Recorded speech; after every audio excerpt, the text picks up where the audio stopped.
Afternoon, everybody. Me again, Shannon Fox here, the Road to Patriots 2 channel. I just wanted to bring you a real short clip today. A couple of things going on. Been going on for a little while, but the heads are really starting to roll now. I'm talking about more people from the mainstream media, the propagandists, getting fired, doing massive layoffs. We've heard CNN here recently, and now MSNBC is getting rid of some of their top paid help as well. Not that they're the best help. I don't know who the good help is on MSDNC. I believe they're all liars over there, a bunch of propagandists, a bunch of Marxists, and a bunch of talking heads for the Democrat Party because that's who signs the company's checks. That's just what I believe. But I'm glad to see Joy Reid be gone. If we could just get the other Joy off television as well, I'm talking about The View, the world will be a better place. We need these propagandists to have free speech and be able to chirp their crap if they want to. Part of being part of being in this constitutional republic. But at the same time, I don't think that um, there's enough people that want to hear people like this crazy racist lady Joy Reid here to make it worth the network's time. She makes millions and millions a year, and she's just not bringing in the viewers.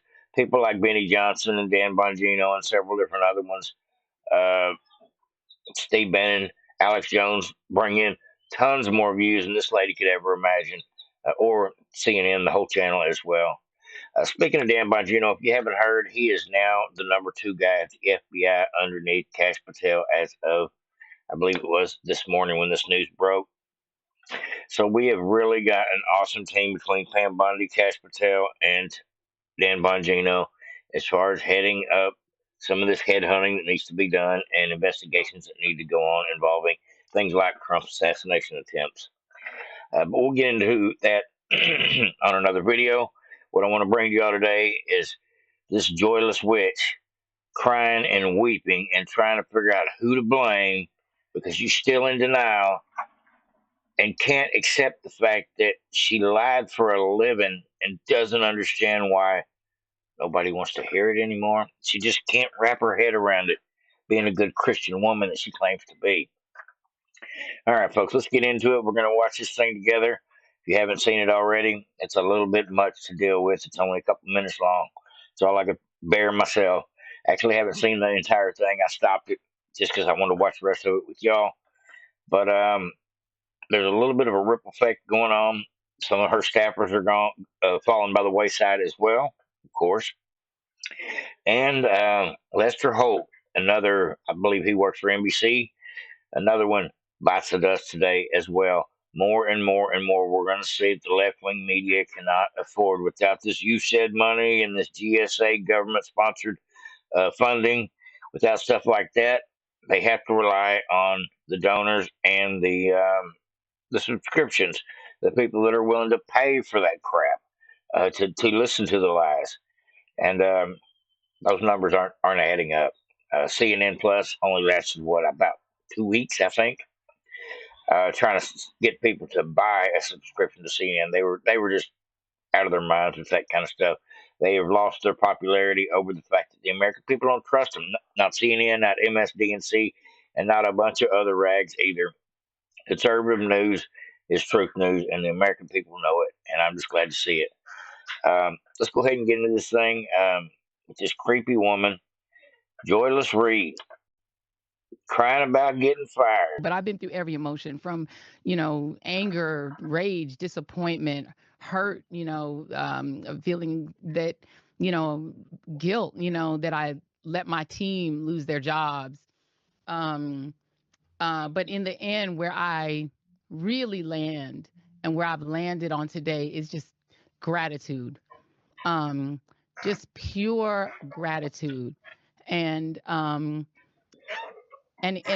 gratitude, not just because people would take the time to get on a call like this, or to take care of me, um, but also that my show had value, and that, I'm sorry, that that what I was doing had value, and in the end, I'm sorry, I try not to cry on TV, and I think this is kind of like being on TV, so I apologize. Over the weekend, President Biden said he's ready to take action if Congress is serious about solving the border issue. If that bill were the law today, I'd shut down the border right now and fix it quickly. And Congress needs to get it done. Starting another war. Still trying to kill the deal. Over the weekend.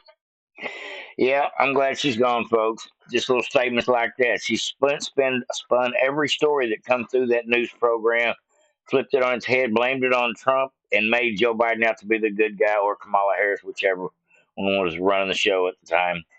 It's pretty sickening just how far left these people have went with their mental decay, I guess is the best way to put it. Again, President Biden said he's ready to take action if. I can't do no more than that. I apologize. So she is hard to listen to. We got some still photos of her, though, crying for you if you want to see. But there is a little bit more of a ripple effect going on. Actually, there's actually a longer clip of this. We're going to go over the Gateway Pundit and look at that real quick. But let me first show you. It says MSNBC accesses 3 more stars shows after Joy Reid in network bloodbath. Well, let's get to that real quick.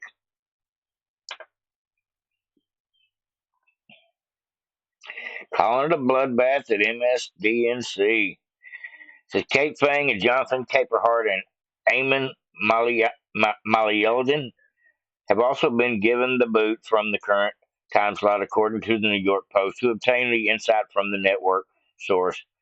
Maliyeldin, who hosts Ariyamin, I can't even pronounce his name, reports will broadcast its final episode on the 20th at 7 p.m., a spokesman confirmed. It remains unclear if Capehart and Fang, who each also have their own weekend shows, will host their final installment. So that's 4 gone at one time. Hopefully we get some more action on the situation, but who really knows? We will have to see. Let me blow this thing up a little bigger. Okay, bear with me, folks. We're going to jump back over here, go to some Gateway Pundit. I believe there was a longer video of this witch crying. We're going to do a couple of little clips here real quick. I believe I got the full clip here, folks. Maybe not. Oh, here we go. We're going to listen to it again, folks. I believe this is a little longer version. My show had value, and that I'm sorry, that that what I was doing had value. And in the end, I'm sorry, I try not to cry on TV. And I think this is kind of like being on TV, so I apologize. And that it mattered. I see Karen is there, and she's been texting me as well. And so what I will just say is that in the end, thank you.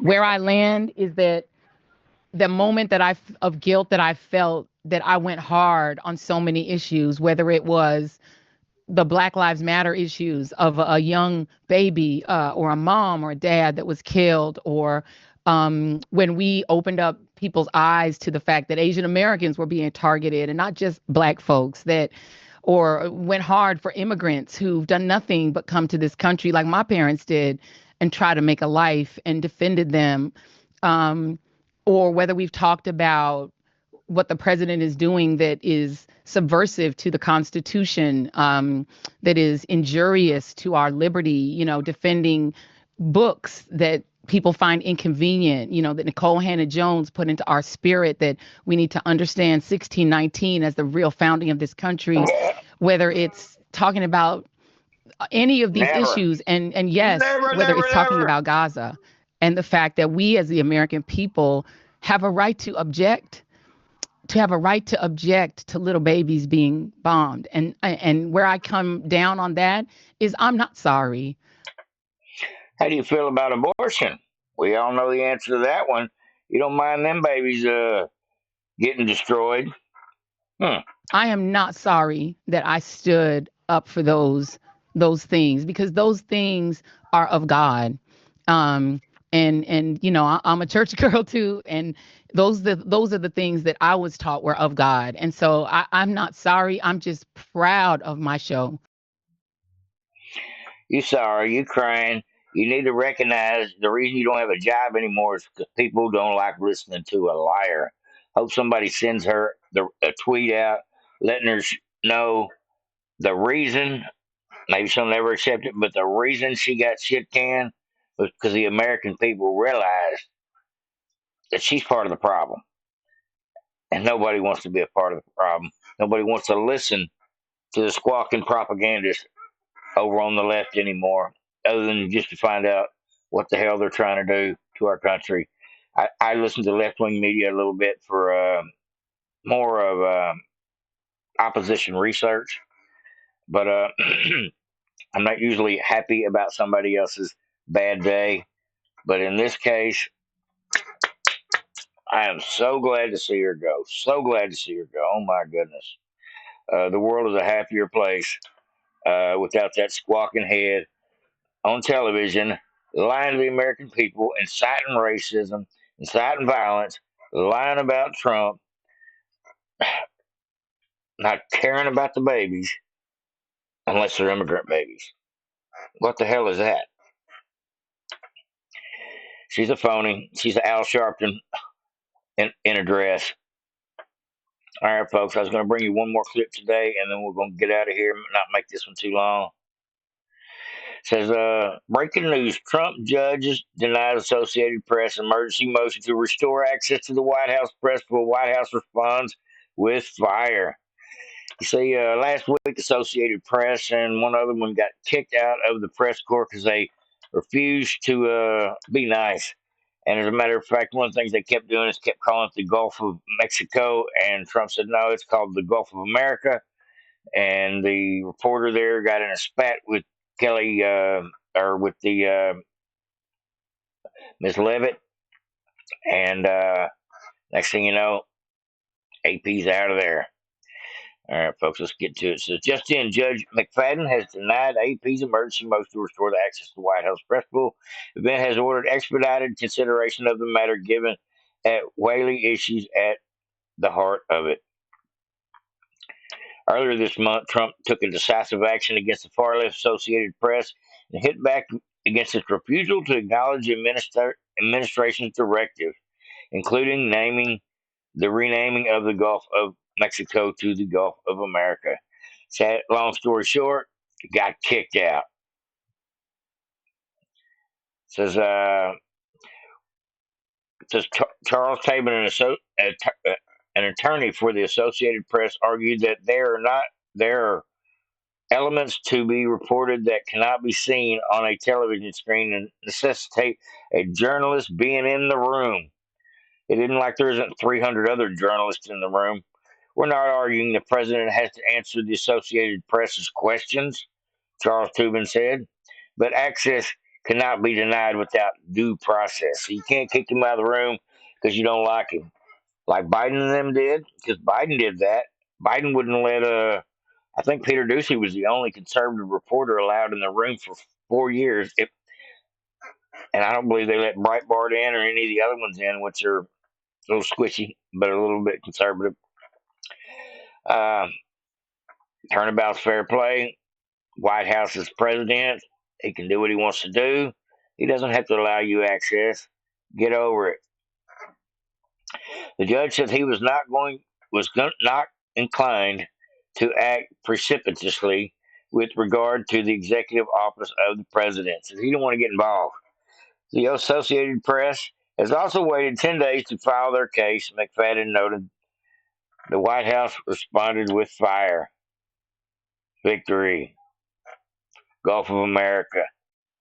She's out of there. I love it. I love it. That's great. That's great. That's what I got for you today, folks. Hopefully, everybody's having a great evening. Just another Monday around here. Back to work, back on the grind. Over now.